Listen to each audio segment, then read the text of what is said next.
Hello and welcome to the North Bank Podcast. I'm your host, Holly, and I'm joined by Stef and Chris. Hi, guys. Hi, mate. Good evening, how are you? No, I'm not answering that question. Yeah. Fair enough. I do want to say first, and this is a message, well, first of all, an apology for no instant reaction yesterday.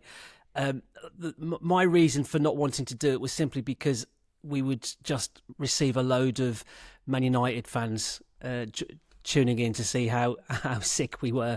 And also to United fans, this is an Arsenal podcast.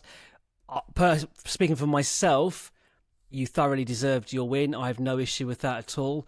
But we are not going to be talking about how well you did. We are going to be talking about Arsenal. And I say that because after every game we've lost this season, only a few, the opposing fans have come on, slid into our messages asking us why we haven't given more credit to them. Like, bugger off and listen to your own club's podcast, basically. United played really well. They thoroughly deserved the 3 points. I nothing I've read or seen since has changed my view of watching the game at the time in the ground and how I felt walking away from it. Again, we'll touch on that because it's a little bit more nuanced than that. So I just want to start off by saying, look, well done, United, well played, and that's it. But you can stop listening now. You can stop watching now. We're just going to talk about Arsenal from this point forwards, I assume. Right, okay, that's that out of the way. 24 hours after the game. Steph, what's your mood? From 1 minute to the next, I've made a note of, and I never make notes really before these. I always like to go on instinct, but I've had so many different thoughts and feelings in the last 24 hours that I've had to sort of note some of them down. So yeah, I've gone through all the stages of grief: denial, anger, bargaining, depression, acceptance. But I'm not quite there with acceptance yet. that might take a little while to set in. Okay, Chris. Is there a phase within that of distraction? Because that's what I've used as my tool of... That's just coping. That's denial, isn't it? Possibly. That's coping. Part of denial. That's what I've done. I've distracted myself today because I've still got more questions than answers. That's what, from the final whistle, I haven't rewatched any of it. I've avoided the noise around it. I've read a few, like we do, we sort of silo and we become insular as a community. We should, and talk amongst ourselves with reasonable people and just try and make sense of it. And we'll come to it, but we've had some really good responses, I think, on our Patreon group of people who are just thinking it through. But I'm none the wiser now. I just feel like I'm still sort of searching in the dark, looking for answers to the questions I have. Yeah, and just a quick reference to Alex on as one of our patrons, Alex, who sent an essay. Dissertation. And we'll grade it later. We will reference it at various points throughout. I know that I've written down a particular point I want to pick up because I've been thinking it myself. So yeah, cheers for that, Alex. That was really good, and everyone on there. Yeah. I can't remember. Oh, sorry. What's his name? The meme king on our Daryl, brilliant, loved it. Mate, don't run yourself down. That meme was excellent. I really enjoyed it, and once I work out how, I will share it to all the other fans I know as well. Look, okay, my sense in the ground during the game was building frustration as the game progressed. Steph, you said at one point, I think it was 2-1 to them, that this performance is no different to Forest and Liverpool, and that's quite interesting. And I know I didn't have a go at you, but I challenged your view of the Forest game, but you were at the game, and I just felt I was having a Steph moment because I came home and I saw the stats, and I started to listen to some people talk about how, that game should have been a draw or an Arsenal, could easily have been an Arsenal win when you look at the XG. And I just stopped myself. I thought, that's just nonsense. Wait, are you talking about Forest or United? I'm talking about United. I'm talking about... Okay, the experience that I had yesterday was I was likening it to... Because I felt myself much more on the negative side of the fence than the positive side of the fence, which is where I'd probably normally find myself. And that hasn't... I mean, it's dissipated a little bit since yesterday, but I'm still like, no, we were poor. And just some of the stats that I'm kind of going against, we had 56% possession. We had 15 shots, 4 on target. Our XG was 1.2. Their XG was 0.73. Like, I don't care. No. I heard 2 worldies and a giveaway. I'm like, it doesn't matter. They were the better team, and I'm quite content to admit that and acknowledge that. And I think I wasn't. Sometimes, and again, this isn't just against United. I feel like this. I don't mind losing to any team if we deserve, like, if you know what I mean. My worst feeling is the injustice. If we've lost a game where we absolutely should not have lost, but that wasn't my feeling. All my angst and negativity is aimed squarely at Arsenal. Okay, I'm looking at us as the reason behind that game. So. What I mean, at 2-2 when we scored that equaliser, I was thinking, "God, that's lucky. Let's get out of Dodge now. Let's take the draw and go." You know, I felt like United fans would be gutted to draw this game 2-2, especially when you look at the 2 goals we scored. So the big issue for me is, you said it, Chris. You've got lots of unanswered questions. What is the problem? Is it the system? Is it individual players, or is it pressure? Now, I'll take a couple of those. So the pressure thing, I'll link that to the fan base. I've seen this narrative kind of arise today about, the stadium. Like, bollocks, excuse my language. The Arsenal crowd, it was a little bit quiet in the concourse before the game. We kind of noted that.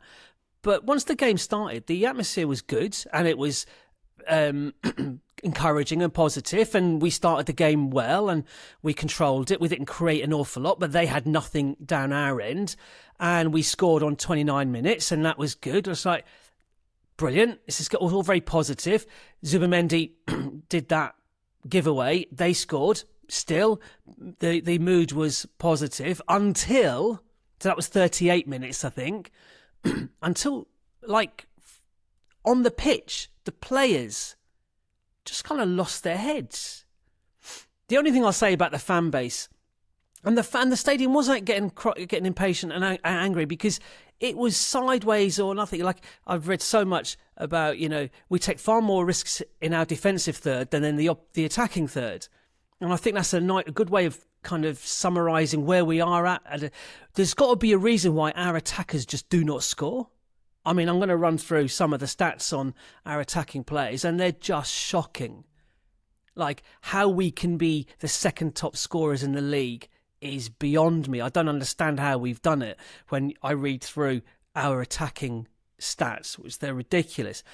Our open play goals are appalling. Right, so the pressure... It's January. If you're feeling pressure now as a player, that's ridiculous. And I'm not buying it that players like Ødegaard and Rice and Gabriel feeling the pressure. They're not, okay? That's ridiculous. They'll thrive on it.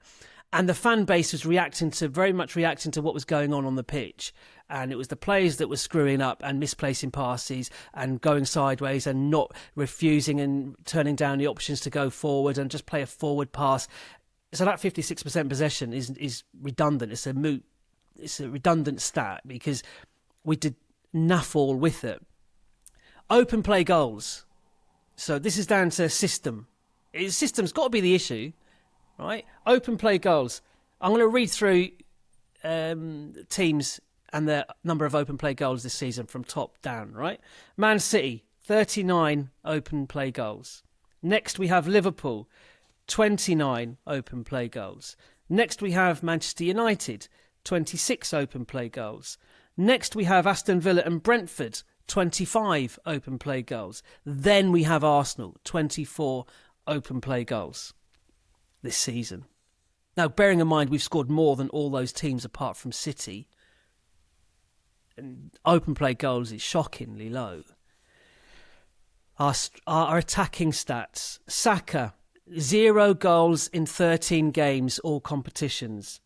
Gyökeres, 0, apart from a penalty, goals in 11 Premier League appearances. Martinelli, 0 goals in 13 Premier League appearances. Madueke, 0 goals in 25 Premier League appearances. Trossard, 1 goal in 11 all comps. Own goal has 4. Own goal is our 4 own goals in the Premier League. Our top scorers are Gyökeres and Trossard with 5 each. Own goals is second in the Premier League. What is it? And I know that Alex referenced it on the Patreon account in his kind of observations of yesterday's game. We can all see it. What is it? Is this Arteta control FC? Just it has other players afraid to break from his micromanagement? But it's the same manager who or is it the players? Is Saka what is that? Saka, the most efficient economical output end product, 0 goals in 13 games in all competitions. What is it? Is it system, individual, pressure? Steph, what kind of? Where's your thoughts on that? Again, a bit like my initial thoughts 24 hours after, it swings one way and then the other. So just in terms of a couple of things, let's start with the tactics. My eye test, watching from the stands, the thing that was probably frustrating me the most was not even the sideways passing.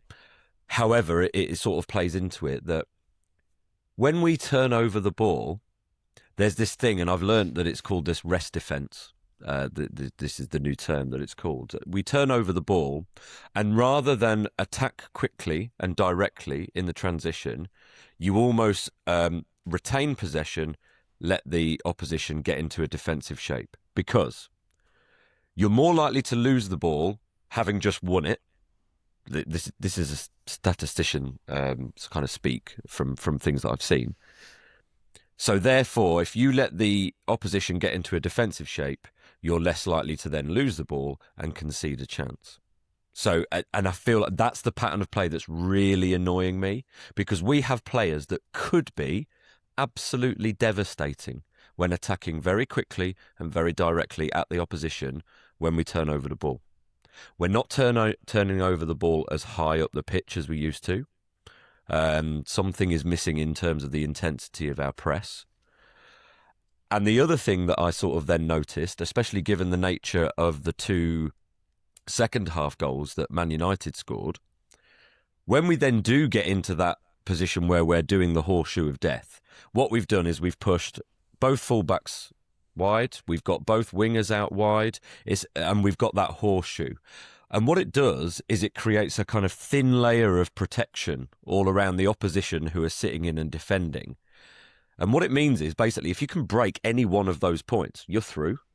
And it felt like that's where, in my head anyway, and again, I haven't rewatched it fully, I've seen a couple of clips of the finishes rather than the goals and the more of the build-up. But it feels like Man United were able to absorb that pressure to a certain extent. And like I say, a lot of people are talking about how dominant we were in the first 20, 30 minutes, but it was benign dominance. Yeah, there was strength in the one-on-one duels, and Saka took his man on a little bit, but ultimately we didn't really create any chances from it. We weren't making it count. So basically the horseshoe of death is there, but if you're able to turn over the ball and then get at us quickly, you're free to have a shot, essentially. And you don't have to do many combinations in order to pull that trigger. And so I feel like the system that we've got set up and the way we're setting up is both nullifying us in terms of our attack, especially against mid-low blocks and all that kind of stuff, but also maybe making us quite vulnerable, because Orbinho on BlueSky, I saw, posted out that now with yesterday's goals, we've 29%, I might be getting this wrong, but I think it's 29% of the goals we've conceded are long range outside the box, as they classify them, which is the highest percentage of any other team from that.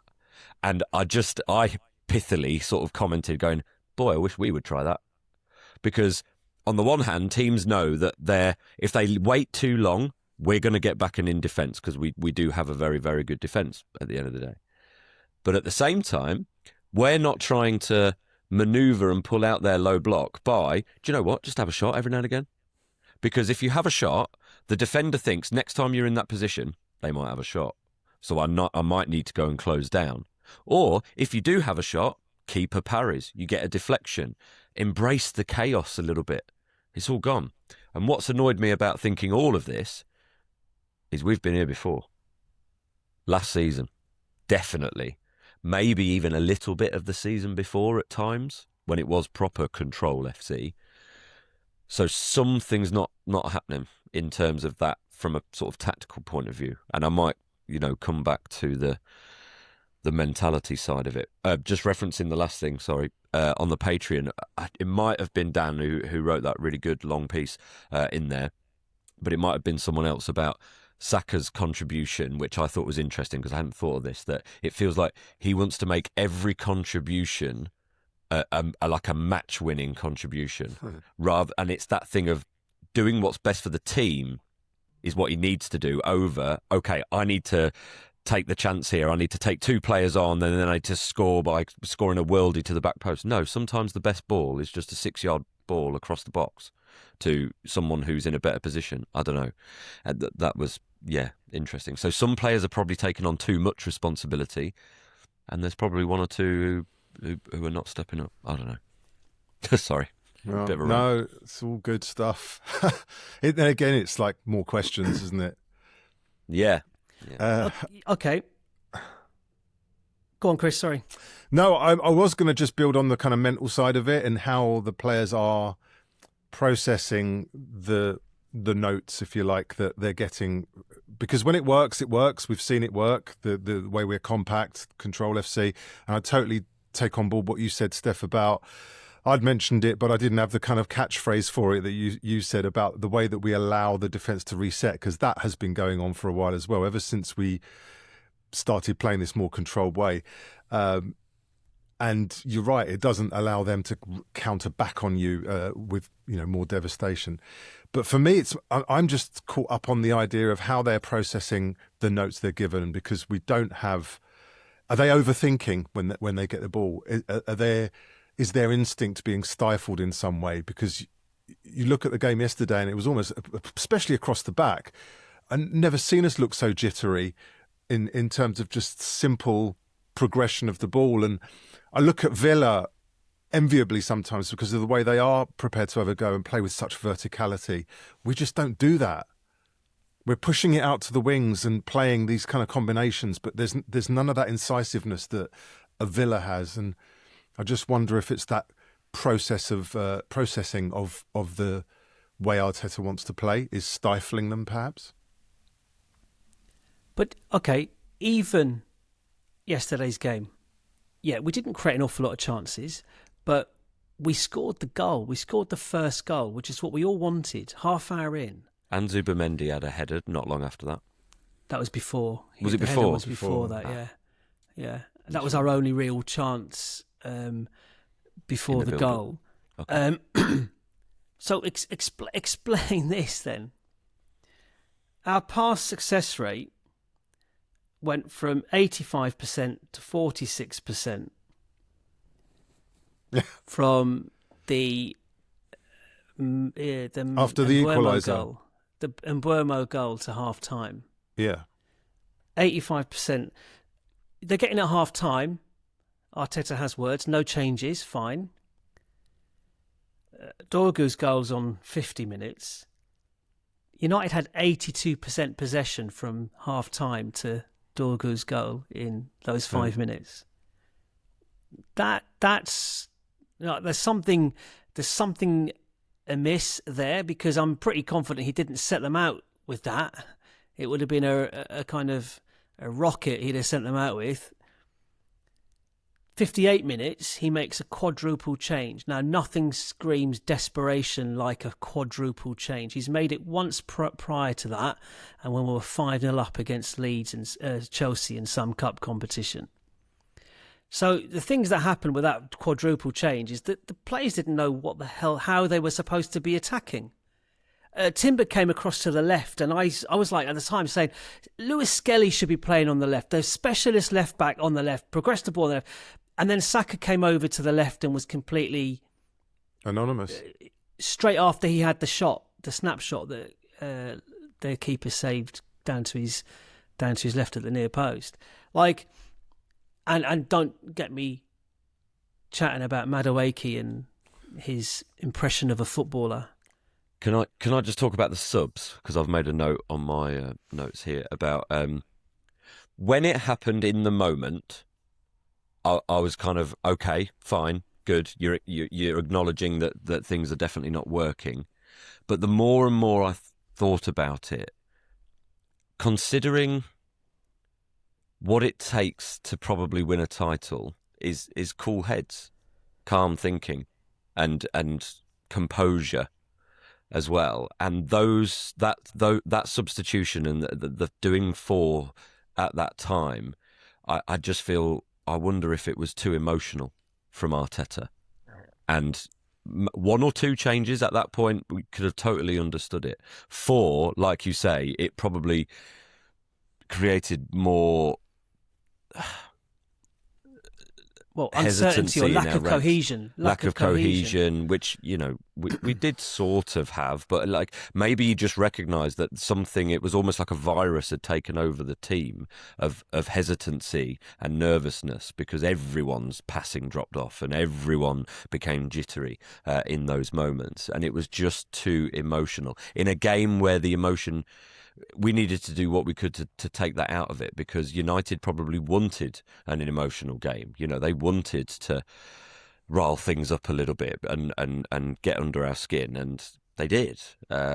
So that it's what it sent in terms of optics, that the further away I've got from it, the more I feel like it was maybe emotional. And is that maybe a pressure in terms of Arteta's sort of thinking? I don't know, because what I worry about, now we're getting onto the sort of mentality side of things. And you're right, January is just ridiculous to start thinking like that. But at the same time, and this is where it comes in with the fans as well, and I've got several bones to pick with certain commentators about the fan reactions, because they are varied at the end of the day. But we need calmness. And because it is only January, and like you say, it wouldn't have been a disaster to come out of that game with a draw at all in the end, given the way it had drifted so wildly from us at the end of the first half. So, and then I think, well, no, because is it Man United? Is there an inferiority complex? Are we still playing like we're the underdogs, even though we were a few points clear at the top of the league, and we're obviously bossing it in Europe? On that, I want to say a bit more as well. And so it just, the optics of those substitutions all at once didn't quite sit right. I didn't even know he had made 4 changes at the time. I think no. Lewis Skelly was still warming up after we'd made all our changes. Everyone's head had gone. And you made a comment, and I thought, yeah, well, he'll bring Martinelli on, surely, not Lewis Skelly. And you went, no, we've already made our 5 subs. Yeah, Lewis Skelly's there out warming up with the Man United players, and I just leaned into you and went, he's optimistic, isn't he? I was like, yeah, he's not going to get on. It's going to be Martinelli. I thought you were talking about. Like, so the 4 passed me by. There was also the thing that he said after in the presser after the game about the players need to believe they're good enough, and I'm thinking, that's telling. I didn't hear that. Do they not believe? Yeah. Whose fault's that? So that was worrying. And what you just said, Steph, about the change. What do those changes signify? A desperate substitution. It's you're hooking 4 players, including the captain who had a stinker. You've got to pick them up and get them ready for the next game and instill in them that they are good enough. There's a lot of that mental side going on amongst all this. In just back to the open play stats, there's another one I've got written down. In January, our XG from open play is 2.29. All of January from open play, 2.29. that's only better than Wolves, Everton and Forest. Yeah. It's only higher than 3 teams. So, like, that risk averse setup that Arteta has that you've described earlier, Steph, is clearly impacting the attackers. And do you know what breeds confidence? Goals. Yeah. And we just have to I'm hoping, and I've referenced this game before, I'm hoping that yesterday was our Blackburn 1997 moment. I referenced it after we lost at Villa in December, and our response to that was pretty good. So, same again, thank you very much.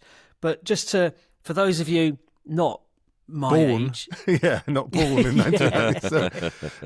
The only thing I'd say to that, Holly, just jumping in, is that was under a manager who had a more attacking philosophy. So you're asking, but it Arteta wasn't him. To almost change. It was a team. It was a team meeting. We lost the game 3-1 at home to Blackburn. Yeah. It was December. It was earlier, and it was the team. It was Tony Adams that got the team and said, "No, this is not on."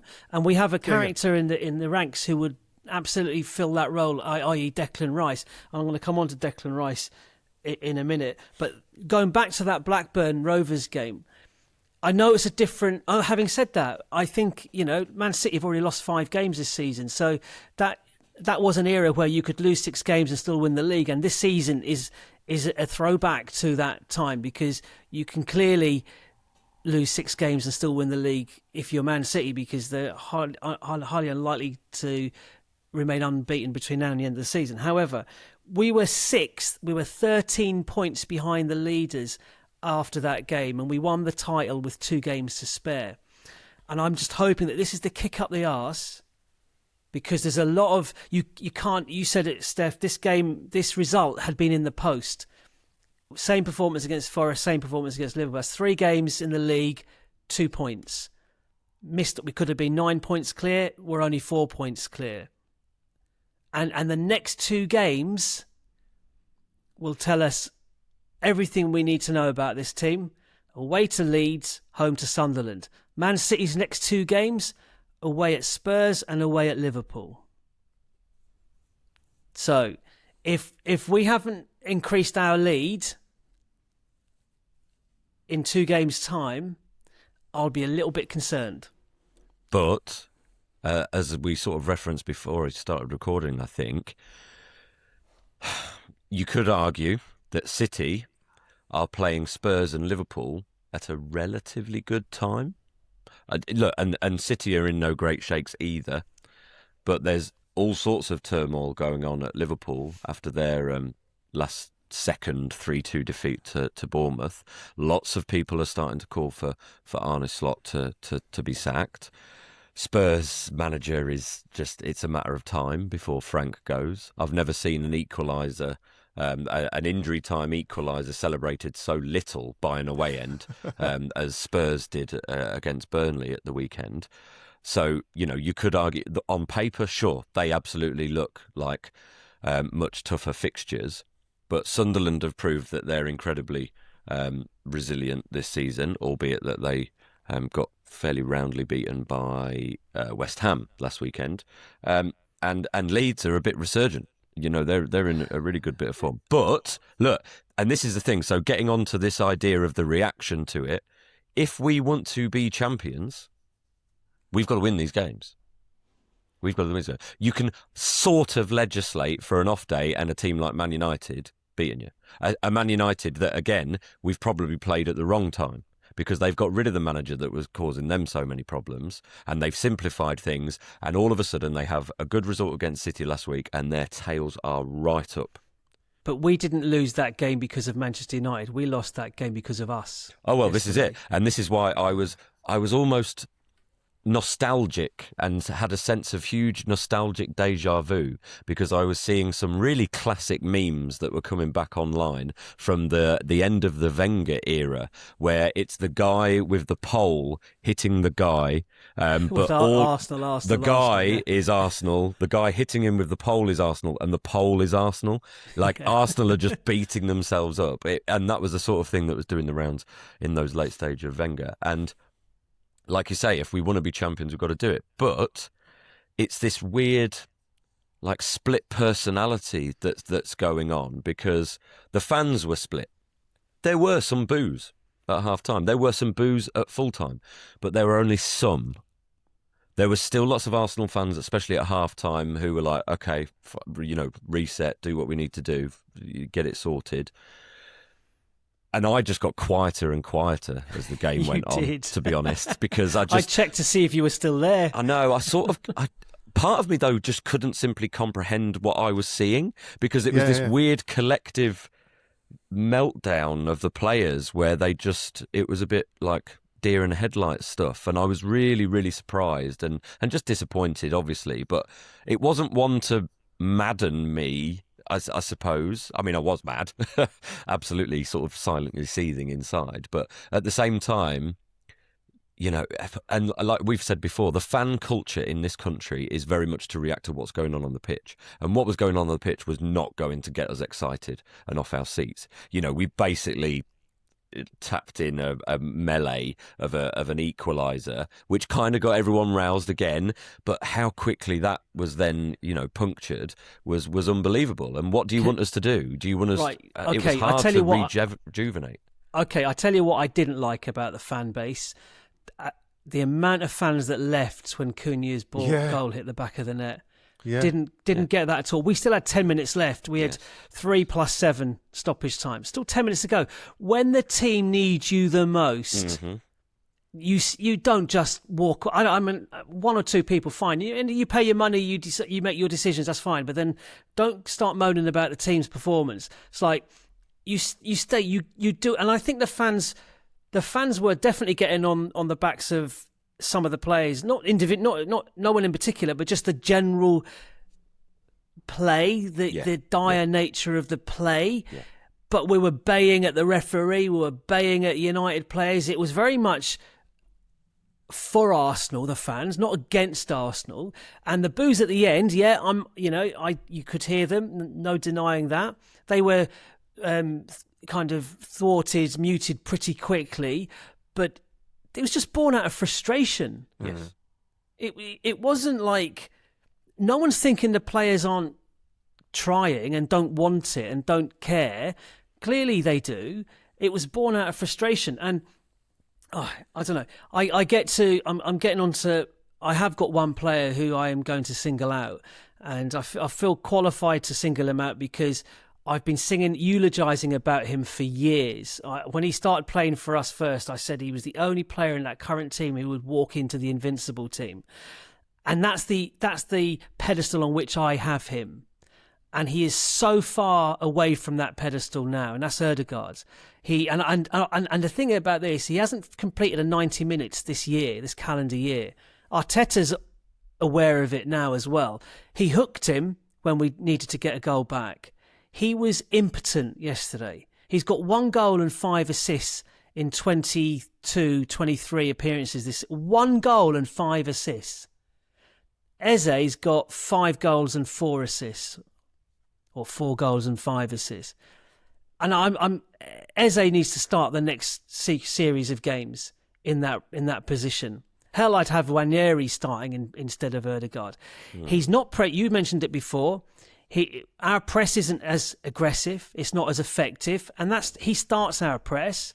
Well, you pointed out, and this was before the game, and I was slightly annoyed at you because I worried it coloured my sort of thinking about it. However, I did see a little bit of that confirmation. You said that there's a hesitancy in the way he's going into tackles, and competing for the ball. He's not sliding into things, but when there's a ball to be competed for, you said, or you'd heard that there's a hesitancy in him going for it. And obviously it maybe stems back to when he got injured earlier in the season, because he did go full-blooded into a tackle, came out the wrong end of it, and has ended up on the sideline. So you can understand from a human point of view that maybe there is that kind of hesitancy.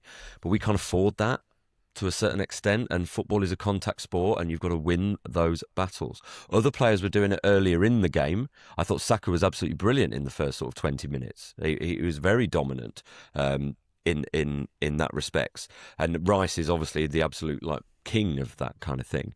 But it was noticeable, and there just wasn't the pressure coming from that front line to do that as well. And Jesus is the same, and probably with the same context of those injuries that may play into their mind, but just it felt very lightweight from that extent. He's the one player who will split the lines, who will find that pass, and and he just doesn't. He just plays safe, but they all do in that front front six. They all play safe. Now, Henry Winter has written a good article today. I just read it before we started recording, and he says that I don't know, is this maybe a bit divisive? He said Odegaard is a fantastic club captain. He is your role model, club professional footballer. He said, absolutely, I'm not detracting from that at all. But Declan Rice is your on-field captain, and you need.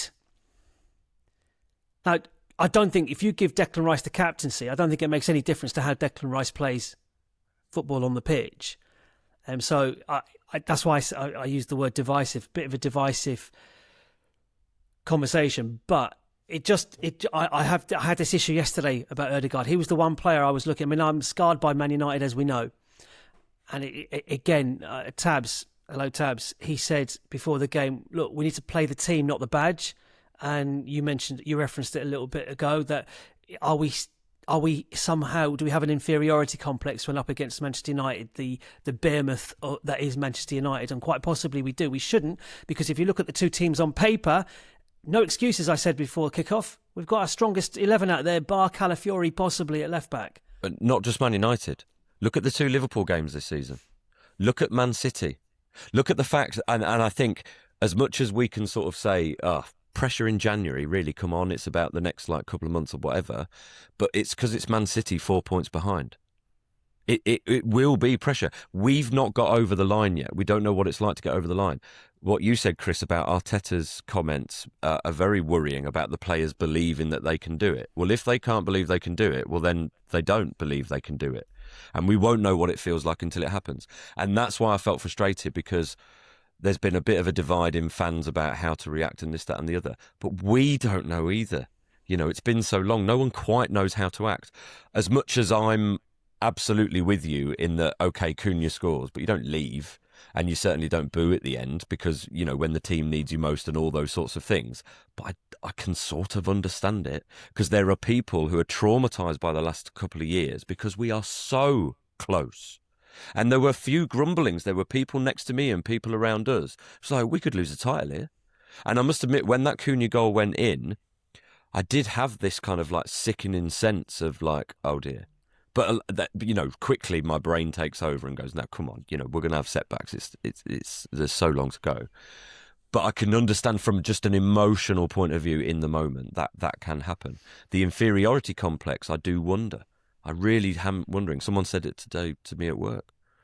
Can I give you I know you want to hear this, that our record against the current top six, or big six, current top six maybe. We're second, aren't we? No. Oh, I don't know. I haven't seen a table, right? But right. We've played 7 of the current top 6. We've won 2, drawn 3, lost 3. Okay. City have played 6, won 2, drawn 2, lost 2. Villa have played 6. They've won 4 and lost 2. So what does that leave us? What are points that I didn't do But we've played obviously more of the current top 6. We've got City away and Chelsea at home to go. City have got to go to Chelsea and Liverpool and host us and Villa. And Villa have to... I didn't look at Villa's. I've discounted Villa, although that was a great win for them at Newcastle on Sunday. So there is... I mean, we're not, and someone posted this, which is ridiculous, that of the current top six, only Manchester United have a higher points tally from the last 6 games in the league. We've just lost to the informed team in the league, technically. Yeah. So, and do you know who's second? Us. Yeah, us. There you go. Yeah, there you go. It's weird, isn't it? But you talk about the eye test and the sense and the feeling. It felt all wrong. I'm actually looking forward to the Leeds game because you don't win the Leeds game. You don't deserve the title. It's like, this is your reaction to this game. This is a blip.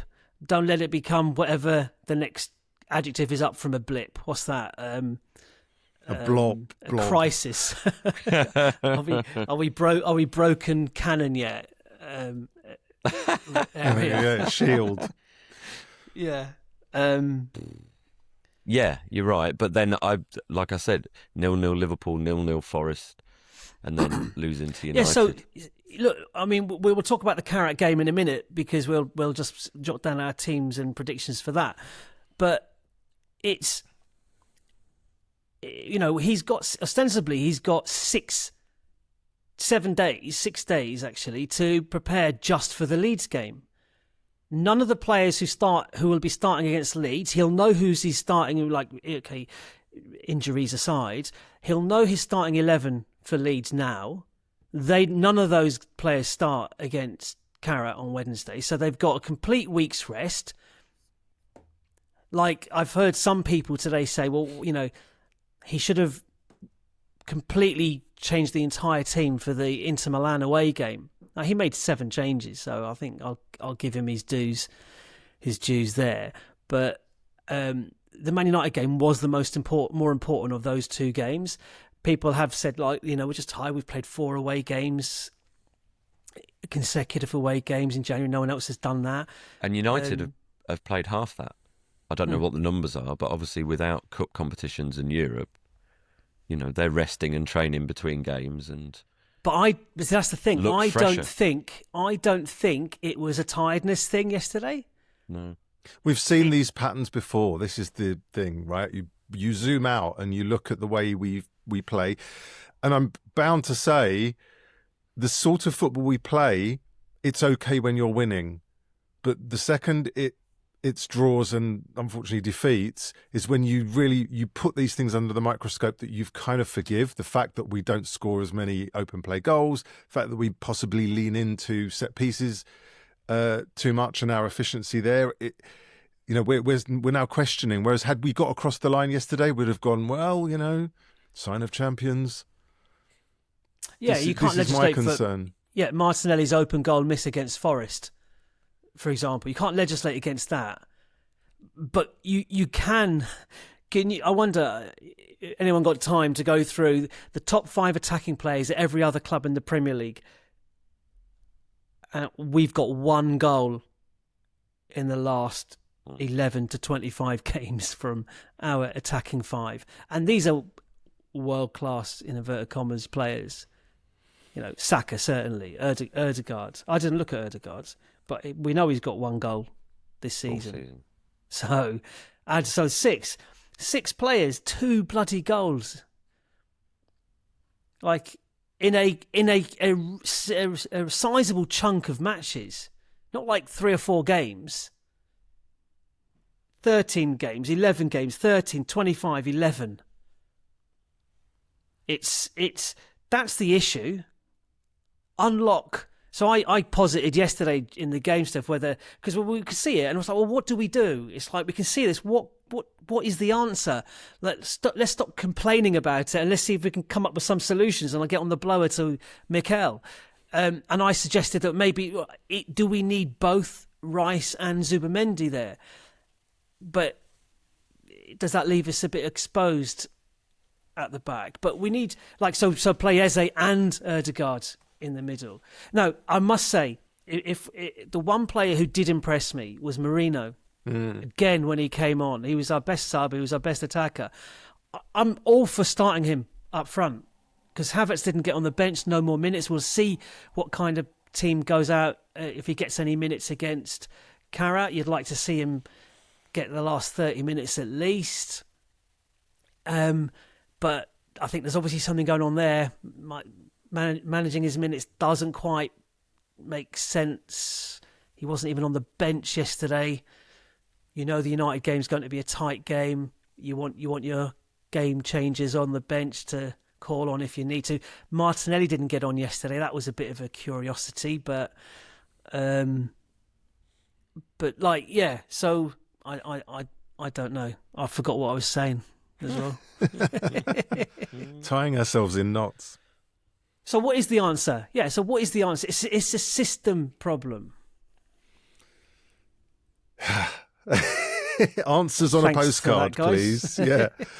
Well, yeah, we're back to square one, and we don't have the answers, but unlike the Blackburn 1997 game, we are top and 4 points clear.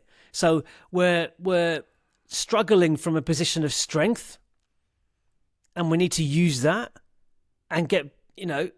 We haven't played free-flowing football this season, certainly not in successive games. Aston Villa second half, for sure. Still our standout half of the season. Bit of Spurs, yeah. Yeah, Spurs. Yeah. And again, Eze, he needs to feel the love. And he was wide on the left yesterday, didn't know what, we didn't know where to utilise him best through the middle, but I thought it was very instructive that 2-1 down and Arteta takes Ødegaard off. 58 minutes, I think that sub was. Just on Ødegaard, because you had made a point about the idea of Rice as the leader on the pitch, and someone in our TikTok comments, I can't remember if it was a few days ago or a couple of weeks ago, said that there was an analogy with the England cricket team, because before Ben Stokes was the captain of the England cricket team, and Ben Stokes is your Declan Rice, he's all action, all things to all men, kind of, generally liked, does a bit of everything, and is a proper, old-fashioned leader on the pitch, shall we say. Before he was captain of England, it was Joe Root. And Joe Root is quiet and calm and respectful. And Joe Root will be the first to admit that he probably didn't wear the captaincy of England very well. It put him under a lot of scrutiny and pressure and took away from his natural game, which is just to be the best batter that England may have ever had. And you wonder with Ødegaard, I don't know if there is that pressure of being the captain, but even if it's just something for him to just go, right, just focus on your game. Don't worry about it. Let Declan shout at a few people and ball it out with a ref or whatever. You just do you. I don't know. And just to take that pressure away. Because he's not inspiring with his performances at the moment, Ødegaard. Yeah. And if you're a leader by example, exactly, the example's got to be really good. Yeah. Yeah. And it's not. And it can be, and hopefully it will be again. It has been quite a long time now since he consistently performed at the level in which I eulogised him previously. And I don't know. When Tony Adams first made that comment publicly a few months ago about Rice should be the captain, I was like, oh, behave yourself, be quiet, let's ignore that. But actually, the more time that's elapsed, the more I'm thinking, I don't know what good it does. I don't know to Ødegaard's confidence. It would, however you present it to him, it's a slap in the face. Yeah. And I'm not, I don't want, on a kind of personal level, I don't think that's very nice, and I wouldn't like to. I don't know. You might create a few murmurings within the camp if you did that. I know you need to be ruthless. Mm-hmm. And when Declan Rice, when we scored whatever the third goal against Spurs, and he says, "Let's kill them." That's what I want. I want that mentality. I don't care if there's a few egos bruised. But one could argue that the fact that he says that anyway, does he need to be wearing a captain's armband to do that? It's the same with Gabriel. Yeah. At the back there, he does a captain's job, if you like. Okay, so what about the players who look to Ødegaard as their captain on the field? Well, that's the thing, is what it does to Ødegaard. It all depends on the team dynamics inside, doesn't it? And when it's going well, perhaps, and you look at Odegaard in the way that he motivates, like you said, leading by example, and he's playing well, great, no problems. But when he's going through a funk, like he is now, then there's reverberations there, isn't there? Yeah. Mm-hmm. We're recording this as Leeds are at Everton. It's 1-1 with 6 minutes to go. Everton just equalised. But I did see 10 minutes of this game earlier. Leeds were very, very good, very dominant against Everton. Which I hope they come at us, and we actually attack. Again, whatever the system is, we need to ensure that it allows our attackers to score goals, because that would breed confidence. Trossard had the hot streak of goals, and that got us points along the way, but nobody's taken over the mantle from him since, and it's not like we haven't got the quality. You know how sometimes people say some team's going to get a thumping from us one day. It's just at the moment you just don't feel it, do you? No, not at all. No, we're not creating all the chances. Like even yesterday, I don't know, what was our shots on target? 4 on target out of 15. Yep. And the own goal doesn't count as a shot on target because we didn't do it. Anything else to say about yesterday? Yeah. I was listening to a rugby podcast earlier on, and Arsenal. Are you thinking of leaving us? No. Presented by Arsenal fan and former England rugby player Hugo Monnier. He was actually talking about the rugby club Harlequins, who are in a slightly different situation, but I couldn't help but listen to it and go, bloody hell, that sounds like us. So Harlequins are actually struggling in the Gallagher Premiership, which is their version of the Premier League, and doing surprisingly well in Europe. And they were talking about, well, what's the reason for that? Because apparently they are really turgid and not doing very well and losing game after game after game in the league. But they went to La Rochelle, one of the best teams in France, who apparently may have only lost at home in Europe once ever in their history. Harlequins went away and beat them last weekend. And they were going, well, what's that about? And Hugo Monnier says, it's pressure. That when they go and play in Europe away at a really good team, there's no pressure on them to do well. They can just go and express themselves and do what they need to do. And, if they lost, everyone would go, shit, well, yeah, of course you lost. You lost to one of the best teams in Europe.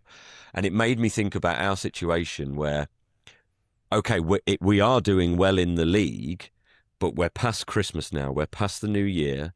We're going to start calling this the business end of the season. And because we've not got it over the line, and because Villa aren't going away, and because City aren't going away, there is pressure there from different views. And that comment, again, is going to stick with me after recording this about, the players believing in themselves. That is a kind of pressure. And I do wonder if in the Premier League, we don't necessarily play with the means to express ourselves in the way we can in Europe. Because look how good we've been in Europe. I know the opposition is a factor in that, but they really shouldn't be. And it's just grown in frustration over the last few games. And like I say, if the fan reaction was so bad after yesterday's game, and yesterday's game was a one-off, yeah, those fans would be idiots and it would be a stupid head loss. But I feel like after Forest 0-0 and Liverpool 0-0, actually, like you said earlier, right at the start, building frustration. People are getting frustrated because, this is now a bit of a worrying pattern. And there are some people who are tipping over. Maybe it's a self-defense thing. Oh, well, if I say we've lost the title now, then, I've shielded myself from the real pain because I've suddenly stopped hoping. It's the hope that kills you. Yeah, well, exactly. We've all been there over the last few years and got so close. And this team are good. This team are really good. But what's it going to take for them to believe? And like you say, the next few weeks are going to be very instructive because we've got to go out and put some points back on the board again. I can tell you what it'll take. Beating Leeds. 100 million Julian Alvarez. What, January? Yeah. You're a dreamer. I am. I am. Go on. I have one more thing. Actually, I've got two more things. The first one's really quick. I posted out before the game yesterday, I'm off to the Emirates now, and after the last two Premier League games that I've been to, I really want to see some goals. And I hate myself for that. And the final thing, I just want to talk about it because, again, I've done hundreds of football games now in my life, and in some ways it's quite remarkable that things can happen and still surprise me. The silence that took over after that Cunha goal, I've never heard, and it sounds a bit weird, but I've never heard a silence like it. Like, I've been in some games where there's been huge disappointment, but that felt like literally just a vacuum out of nothing. That's why I felt I got more quiet myself, because it was just, this is weird. I'd never experienced this before, and I didn't know quite how to act. It just like... silence. It was weird. Like, even I know the United fans were making noise, but I could hear the silence of our crowd more, and I felt that's so strange and was disconcerting that I just felt like I needed to sort of make a note of it. Very weird. Explain it. I can't explain it. It was just this unsettling, this sense of the uncanny. And look, in the context of the game, we've been frustrated. We've been delighted to take the lead, then frustrated with how we've given it away, then frustrated with how we seem to have lost our minds and just like we couldn't pass to anyone for ages. Frustrated with the way that United have then taken the lead, but then delighted that we've equalised, and there's 3 minutes of, right, come on, let's do this, and then bang, and you're like, it just stops. And it was shell shock, pure shell shock. Yeah. Like this. Sorry, dead air. Bit of dead air. Good novel by Ian Banks, that is, by the way. Get a reference into my favourite author. Right, are we done? United, Chris? Yeah. I was just going to say that the silence at half-time was equally perplexing, because it was just this sort of bewilderment of what's going on, and I've never heard that before either. There's usually a reaction, but everyone just kind of, the whistle went and everyone was just where I was stood anyway. So someone on Patreon said he's annoyed that we don't play United again because he wants to enact revenge. I'm bloody delighted we don't play United again. Yeah, that's it. I'm pleased. That's the only positive I can take out of it, is that we don't see them again. No, that's it. That's it. That suits me fine. We can worry about revenging that. Having said that, an United fan would say, well, we absolutely stank the place out at Old Trafford on the opening day of the season and stole 3 points, which would be a completely valid viewpoint to take. So, the Lord taketh and the Lord giveth, what is it? Giveth and the Lord taketh. Taketh away. Okay, so we are playing a Champions League game on Kairat Dead Rubber. We haven't guaranteed top spot, but it doesn't really matter. First and second play home legs, second in all the knockout rounds. We've missed the qualifying round coming up. Steph, give us your starting 11. I've got two. There's the irrational 11 that I picked that wants to basically send out basically the team that played against United. So A, they can atone for what they've done, and B, try and put the ball in the net as well. No, so that team would be Raya, Timber, Saliba, Gabriel, Nkapie, Odegaard, Zubimendi, Rice, Saka, not Jesus, sorry, no, Gyökeres and Trossard, because Gyökeres could do with a bit of G'ing up as well. But here's the team I think you'll go with, given that, like you said earlier, this is your chance. Give that team a week off. I still think there's 1 or 2 players that could be knocking on the door, though, and I'll talk about those. So I'm going Kepa in goal, Salmon, Mosquera, Nkapie, MLS, Eze, Norgard, Marino, Madueke, Gyökeres, Martinelli. So from that point of view, the players are Gyökeres, I think, will play against Leeds, but I still think a run out is fine. Bring him off after 60 minutes, play Jesus, do what you need to do. The other players would be someone like Eze as well, although I've not been bowled over by his features from the bench, and I know that it's obviously a small sample size and all that kinds of thing, but at the same time, the player I have been pleased with off the bench is Marino. I think Marino's probably closer than anyone to be. So do you hold him back? Do you hold him back for the Leeds game? I don't know. It all depends because I mean Zubamendi came off fairly early, so you could. Zubamendi cannot start. Well, no, I wouldn't. So what? It's Marino, or you're going into the youth team. Who's available? Waneri's gone to Marseille now, so.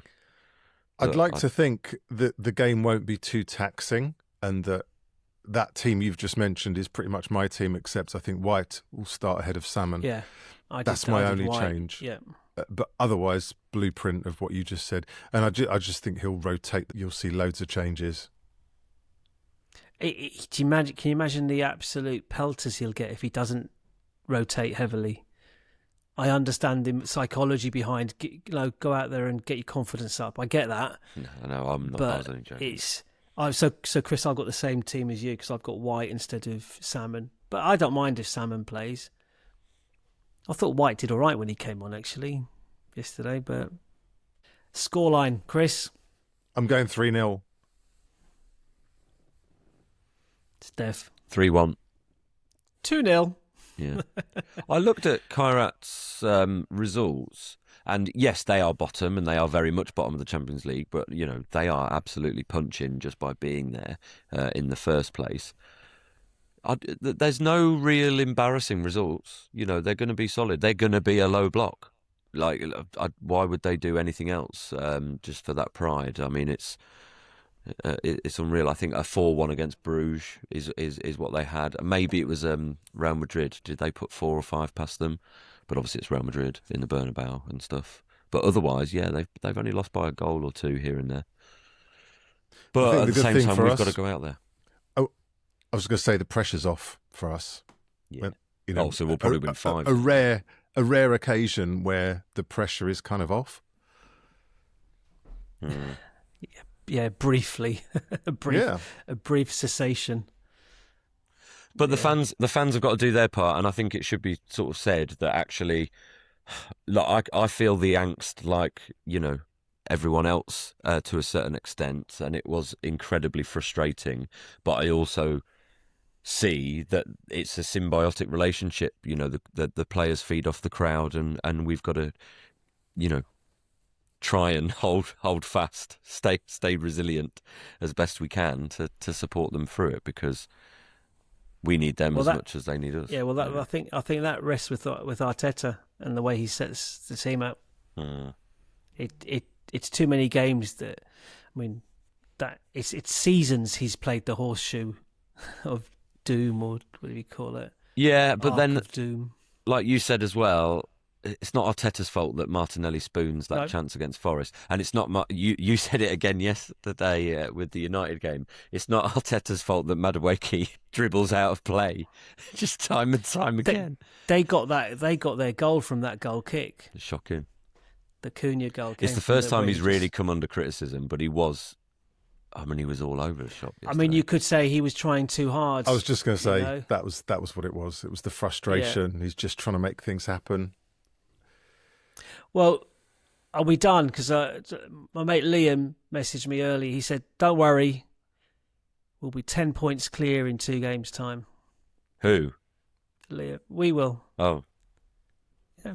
Because we'll beat Leeds and Sunderland, and City will lose to Spurs and Liverpool. You got to love the optimism. Love it. I don't have to feel it. You can manifest it. No, I don't feel it. I like thinking it, but I don't feel it. Right. We'll be back on Thursday. Was it a 3:00 kickoff on Saturday, isn't it? Yes, it is. A rare 3:00 kickoff away at Leeds. I'll be there. We've got 2. We've got Sunderland's 3:00 the following Saturday, isn't it? 2 in a row. What madness is this? It's Saturday, might do us 3:00. good. Have the cameras off us a bit. Yes. Domestically, at least. Pressure. Everton Leeds finished 1-1, by the way. Cool, okay. And close to home, literally close to home, Norwich are beating top of the table Coventry 2-1 as well. Sorry, that's completely useless. Are you leaving us again? No. No. Thinking of it. It's not so bad as an Arsenal fan at the minute that I'd go support bloody Norwich. No offence, but None taken, I'm sure, Jesus. with all the Canaries watching us. Well, right, okay, yeah. That's it. We're done. I hope that's helped somebody somewhere. Anyway, cheers for the chat, cheers for listening, cheers for watching. We'll be back again in a couple of days talking about football again. Anyway, thanks, cheers, bye. See ya. Bye. The North Bank, an Arsenal podcast. Subscribe, rate and review on your app and find us on your socials at North Bank Pod. Email hello@thenorthbankafc.com and check out our website, thenorthbankafc.com. Produced by the Podcast Company.